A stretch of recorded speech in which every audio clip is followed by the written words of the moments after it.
श्रीनाथ जी दर्शन करने जाएंगे ना आप, तो श्रीनाथ जी में प्रत्येक दिन का जो श्रृंगार होता है ना, उस श्रृंगार के पीछे एक भूमिका होती है। ठाकुर जी ने आज ऐसी पाग पहनी है तो ठाकुर जी ने ये कुमनदास जी को याद करके पहनी है। आज ठाकुर जी ने ऐसी माला पहनी है तो ये श्री कृष्णदास को याद करके पहनी है। आज ठाकुर जी ने ऐसी आड़बंद पहनी है तो ये नंददास को याद करके पहनी। अपने भक्तों को याद करके ठाकुर जी श्रृंगार कराते हैं। और जो जानकार हैं वो देखते ही समझ जाते हैं, अरे आज तो कुमनदास की याद आई है लाला को, तभी या वर्ण को वस्त्र पहनो है। आज तक निभाते हैं ठाकुर जी। तो निभाना तो केवल ठाकुर जी जानते हैं। और उनके आश्रय में रहने वाला, उनकी कथाओं के आश्रय में रहने वाले व्यक्ति को यह परख हो जाती है कि स्वार्थी व्यक्ति कौन है और निस्वार्थी कौन है। कोई कल कह रहे थे मंच से, श्रीमद् भागवत जी से ये प्राप्त होते हैं, ये प्राप्त होते हैं, ये प्राप्त होते हैं। भैया हमारी एक बात समझ लीजिएगा, ठाकुर जी प्राप्त करना बहुत आगे का विषय है। वास्तव में भागवत जी मानव बनाती है। बुद्धि की गति कितनी होनी चाहिए, विचारों की स्थिति क्या होनी चाहिए, दृष्टि की स्थिति कहां तक पहुंचनी चाहिए, वाणी की गरिमा कैसी होनी चाहिए, यह भागवत जी सिखाती है। भागवत जी से यह समझ में आता है। ठाकुर जी मिले वो तो बहुत आगे की बात है, हम पहले मानव तो बन जाएं। मानव बनाती हैं भागवत जी। तो हरिद्वार की इस कथा में नित्य ही महापुरुषों का आशीष प्राप्त हुआ।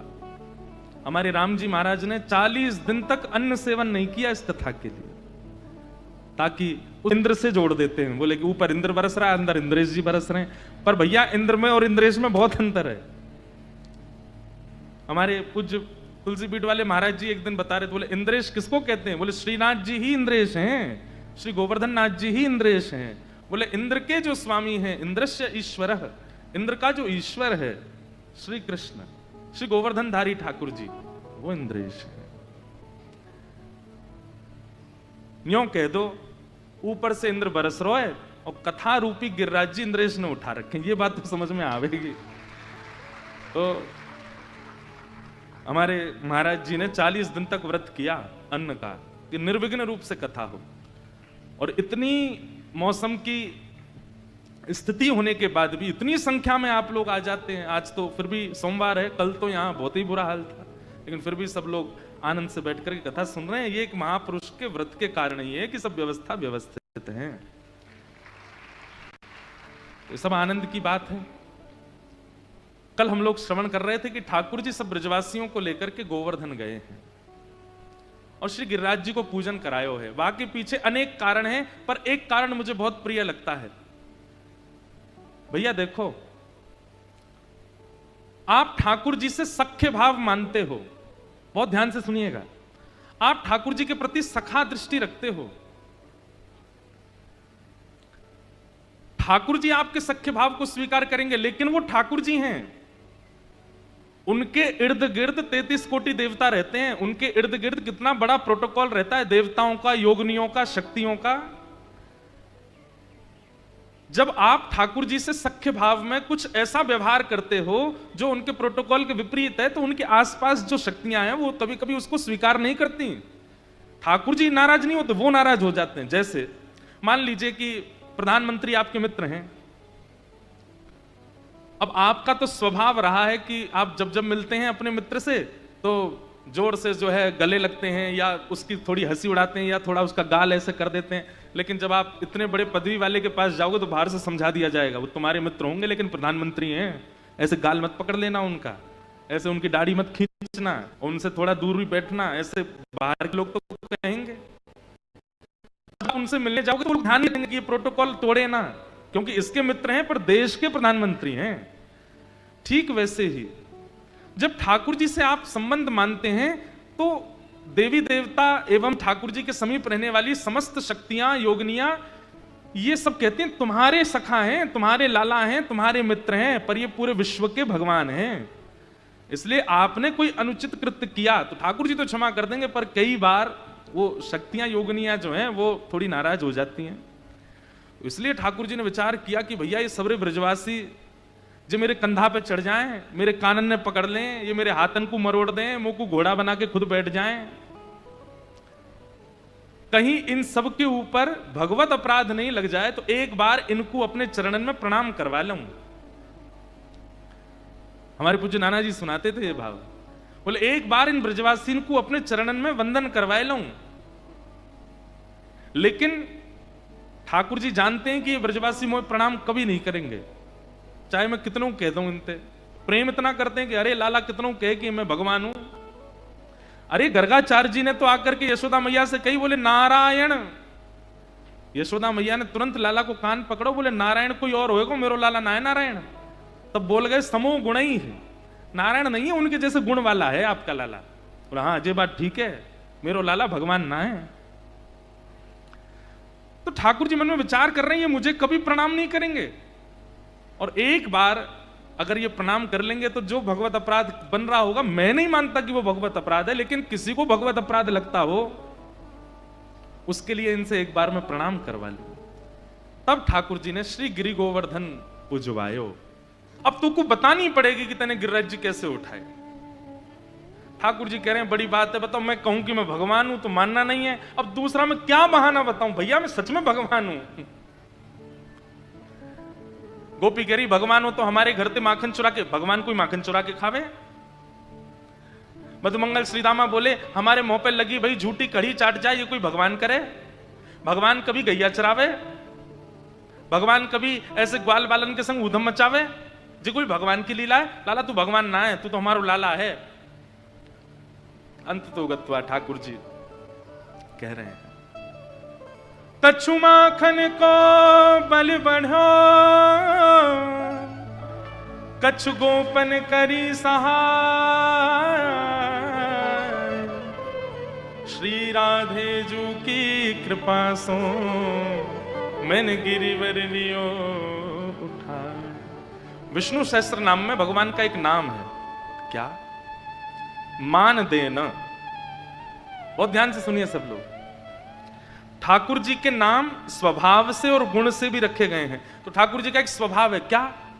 वो दूसरे को मान कर खुद देते हैं पर मान दूसरे को देते हैं। ठाकुर जी क्या कह रहे हैं? अरे भैया अब मैं झूठ नहीं बोलूंगा, अब मैं सच बोलूंगा। हाँ लाला सच्ची बोल, झूठ मत बोले। बोले भैया मैं मान रहा हूं, मैं भगवान ना हूं, मैं जय जय ना हूं, मैं तो तुम्हारा लाला हूं, लेकिन मैंने ये गिरिराज जी कैसे उठाए ना सुन लो। बोले कैसे उठाए?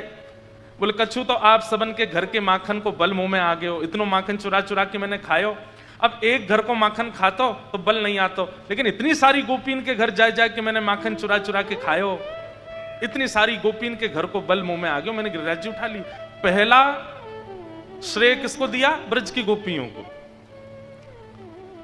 और गोपियां सब आनंदित होने लगी, अरे हमने इतना परिश्रम करके मक्खन निकालो और लाला चोरी करके खा गए, वही को बल आ जाए लाला में। देखो एक बात सुनना, आज जितने चतुर हम लोग हैं और जितनी आधुनिकता में हम लोग रहते हैं, ये बातें हमको बड़ी अटपटी से लगेंगी। बताओ ये कोई बात है? पर भोले लोग ऐसी बातें करते हैं। हम भोले नहीं, हम चतुर हैं, इसलिए हमें ये बातें बड़ी ऐसी लगती हैं, तो बड़ी बचकानी बातें ये कैसी। लेकिन ठाकुर जी को ऐसी ही वार्ताएं अच्छी लगती हैं और ऐसे बोलने वाले ही अच्छे लगते हैं। मैं कथा में कहा करता हूं, भगवत प्राप्ति के लिए ज्ञानी मत बनिए, वैराग्य मत बनिए, विरक्त मत बनिए, भोंदू बन जाओ, बिल्कुल भोंदू हो जाओ, सरल हो जाओ, सहज हो जाओ, ठाकुर जी मिल जाएंगे। जो संसार की चतुराई से बिल्कुल दूर है, उसको ठाकुर जी प्राप्त होते हैं। गोपियों से ठाकुर जी कह रहे हैं कछु माखन को बल बढ़ो, और सबरे गोपवाल बोले हम बे इन गोपी नहीं माखन खिलाए खिलाए के बलबान कर दियो, हमने तो कुछ किया ही ना। नहीं नहीं कछु गोपन करी सहाय, आप सबने भी मेरी सहायता करी।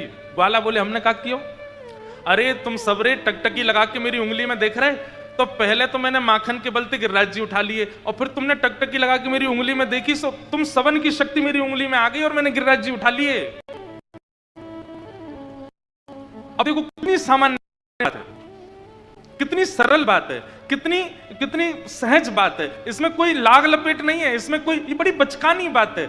लेकिन ब्रजवासी क्या कह रहे हैं? हम बे तभी तो हम कहें हमें कमजोरी क्यों आ गई है इतनी, आजकल ऐसा लग रहा है हमारी ऊर्जा कहीं चली गई है।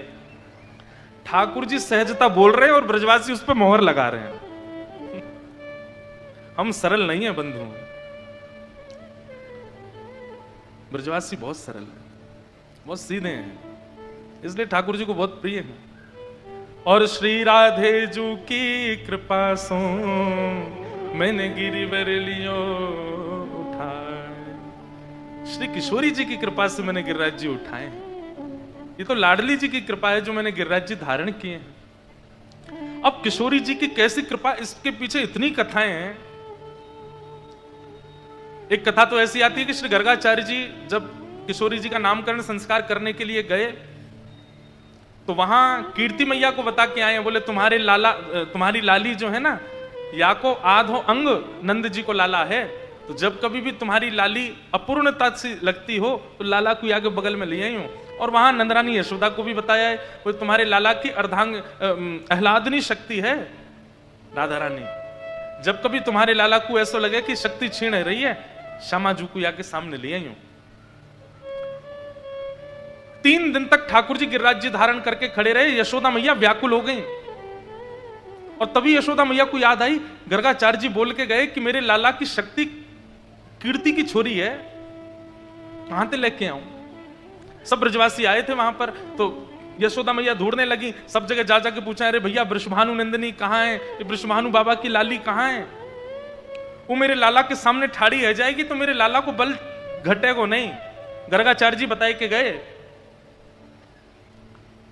3 दिन बाद भानु बाबा मिले, वहीं गिरिराज पर्वत के नीचे लाखों ब्रजवासी थे।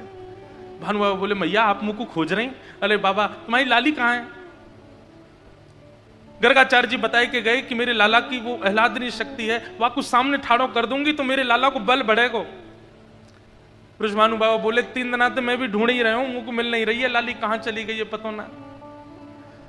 अत्यंत व्याकुल यशोदा मैया भानु बाबा दोनों ठाकुर जी जहां खड़े थे वहां आके विराजमान हो गए और यशोदा मैया के नेत्रों से आंसू गिर रहे हैं कि लाला की शक्ति कहीं छीण नहीं है जाए। तभी यशोदा मैया शिला के ऊपर चढ़ी और ठाकुर जी से बोली, लाला तू हार गए हो? ना मैया मैं तो बिल्कुल ना हारो। ठाकुर जी तो बोल रहे हैं, बढ़िया मुस्कुरा रहे हैं, कभी गाने लग जाते हैं, कभी नैन मटकाते हैं, कभी किसी से बात करते हैं, कभी किसी से बात करते हैं। मतलब श्रमित व्यक्ति के मुखमंडल पर दिख जाता है कि वो श्रमित हो रहा है, लेकिन ठाकुर जी बिल्कुल श्रमित नहीं थे। यशोदा मैया बोली, मेरो लाला ने को श्रमित नहीं लग रहे हो है, गैया चरा के आवे रात में तो ऐसो बिल्कुल या को मोह नेक्सो से है जाए, और 3 दिन आते गिरिराज जी धारण करके खड़ो हो, बिल्कुल इतनी ऊर्जा में खड़ो है, ऐसा लग रहा हो जैसे कहीं तो यहाँ में शक्ति को संचार है रो है, कहीं ऐसा तो नहीं है वृषभानु नंदिनी कहीं छुप करके मेरे लाला की शक्ति बढ़ा रही हो।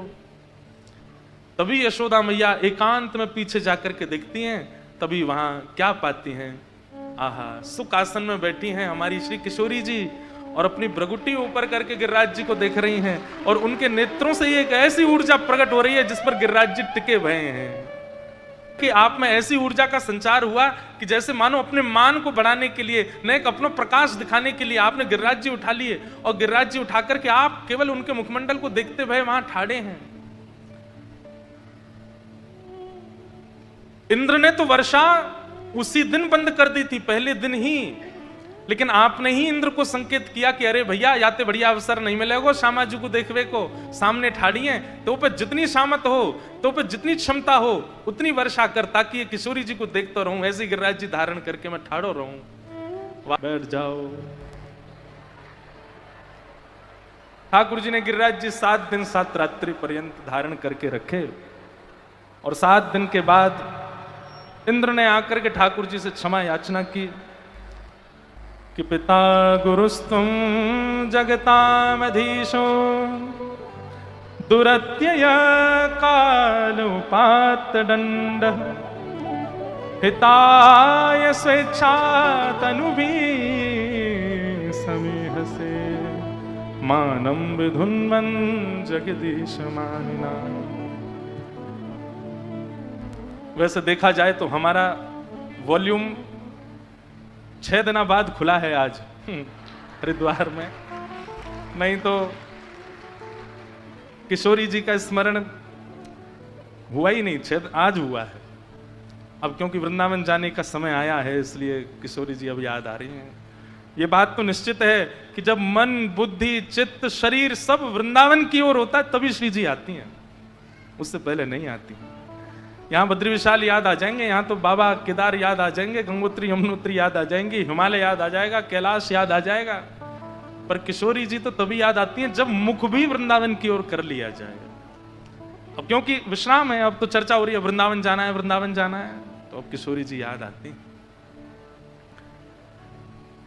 ठाकुर जी ने 7 दिन 7 रात्रि तक गिरिराज्य धारण किए। इंद्र ने आकर के क्षमा मांगी, और क्षमा मांगते हुए क्या कहा? पिता गुरुस्तम जगताम अधीशो दुरत्यः काल उपात्त दंड हिताय स्वेच्छा तनुभि समीह से मानम विधुन्वन जगदीश मानिना। बंधु एक बात हमेशा याद रखना, जिस व्यक्ति के ऊपर कोई रोकने वाला नहीं है, कोई शासक नहीं है, कोई कंट्रोलर नहीं है, तो वो व्यक्ति बिगड़ ही जाएगा। इसलिए आप चाहे जितने ऊंचे स्थिति में पहुंच जाइए, एक व्यक्ति को अपने ऊपर जरूर रखा कीजिए कि वो है जो मुझे भी दंड दे सकता है। व्यक्ति कभी विचलित नहीं होगा, ऐसा होगा तो। और सबसे बड़ी बात है कि आप चाहे जितने भी श्रेष्ठ हो जाओ, दीन बने रहो, दैन्यता चित्त में लाते रहो। आपको व्यक्ति गलत बोल तब जाता है, कर तब देता है, जब वो अपने आप को एक श्रेष्ठ मान लेता है। अब मुझसे बढ़िया कोई नहीं, मैं सर्वश्रेष्ठ हूं। उसी समय उसकी वाणी ऐसा कुछ बुलवा देती है, उससे क्रिया कुछ ऐसी करवा देती है कि उसका फिर पतन हो जाता है। इसलिए सदा एक को अपने से ऊपर मान करके चलिए, जो आपको भी दंडित कर सकता है, आपकी भी कमियां बता सकता है, आपको भी डांट सकता है। अगर अत्यंत श्रेष्ठ पति लोग हैं तो वो पत्नियों को यह दर्जा दे दो कि ये मुझे भी रोक सकती हैं, और अत्यंत श्रेष्ठ पत्नियां हैं तो पति को ये अधिकार दीजिए कि वो आपको बोल सके। एक बात ये कह दूं, कोई अतिशयोक्ति नहीं तो व्यक्ति लावारिश है, और लावारिश व्यक्ति अधिकतर गलत काम ही करते हैं। इसलिए एक अपने ऊपर रखिए जो आपको भी समझा सकता है, रोक सकता है, टोक सकता है, बोल सकता है। इंद्र ने आकर के भगवान से क्षमा याचना करते हुए कहा, नाथ मुझे दंड दीजिए। क्यों? मेरे ऊपर आप हैं, फिर भी मैंने अपने अधिकार का दुरुपयोग किया, आप मुझे दंडित कीजिए। ठाकुर जी ने कहा, देखो तुम्हारा दंड यही है कि तुम अपने अपराध को स्वीकार करते हो। हमारे महाराष्ट्र में एक संत हुए विनोबा भावे।